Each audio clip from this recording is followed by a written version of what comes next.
Assalamualaikum warahmatullahi wabarakatuh. Let me introduce myself. My name is Adi Herianto from class MNG 23C with NPM number 2341114. So here I will explain about business studi feasibility. Jadi apa sih studi kelayakan bisnis itu? Jadi di sini saya akan menjelaskan 8 poin penting dalam studi kelayakan bisnis. Studi kelayakan bisnis adalah analisis yang dilakukan untuk menentukan apakah suatu proyek atau usaha layak untuk dilaksanakan. Mempengaruhi keberhasilan bisnis seperti pasar, teknis, finansial, dan hukum. Berikut adalah beberapa materi penting dalam studi kelayakan bisnis. Yang pertama ada pendahuluan. Jadi definisi studi kelayakan bisnis, tujuan dan manfaat studi kelayakan ruang lingkup studi kelayakan. Yang kedua ada analisis pasar, identifikasi pasar, menentukan target pasar dan segmen yang akan dilayani. Analisis permintaan, mengkaji potensi permintaan produk atau layanan.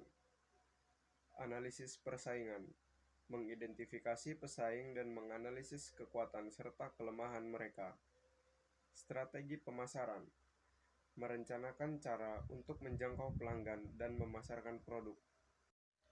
Yang ketiga, analisis teknis, deskripsi produk atau layanan, menjelaskan produk atau layanan yang akan ditawarkan.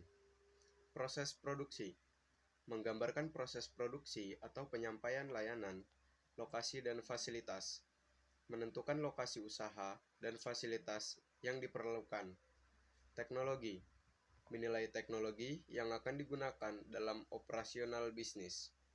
Yang keempat, analisis finansial, proyeksi pendapatan, menghitung estimasi pendapatan dari penjualan, biaya awal dan operasional, mengidentifikasi semua biaya yang terkait dengan memulai dan menjalankan bisnis. Analisis titik impas, menentukan titik di mana pendapatan sama dengan biaya. Sumber pembiayaan, menilai sumber dana yang akan digunakan untuk membiayai usaha.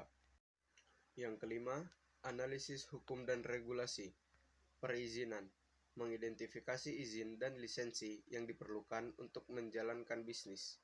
Kepatuhan hukum, memastikan bahwa bisnis yang mematuhi semua peraturan dan undang-undang yang berlaku. Yang keenam, analisis risiko, identifikasi risiko, mengidentifikasi potensi risiko yang dapat mempengaruhi bisnis. Strategi mitigasi, merencanakan langkah-langkah untuk mengurangi atau mengelola risiko. Yang ketujuh, kesimpulan dan rekomendasi, menyimpulkan hasil analisis dan memberikan rekomendasi apakah proyek atau usaha tersebut layak untuk dilaksanakan. Yang terakhir, 8. Lampiran, data dan informasi tambahan yang mendukung analisis, seperti survei pasar, data keuangan, dan dokumen hukum.